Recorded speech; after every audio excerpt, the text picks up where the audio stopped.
நீ கிடைக்க வேண்டும் என்று துண்டு சீட்டு எழுதி போட்டேன்.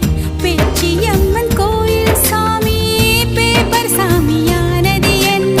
கண்ணுக்குள்ள ஓடிய ஒன்ன துரத்த மனசுக்குள் நீ வந்து ஒளிஞ்ச. மனசுக்குள் ஒளிஞ்சிடும் ஒன்ன பெறட்ட உசுருக்குள் நீ மெல்ல நுழைஞ்ச. ஓ நீ கொடுத்த கல் கூட செங்கல் சாமியானதையா? ஒரு வார்த்தை சொல்ல ஒரு வருஷம் தயங்கி நின்ன. அந்த பார்வை பார்க்க முடியாம நான் ஒதுங்கி நின்ன.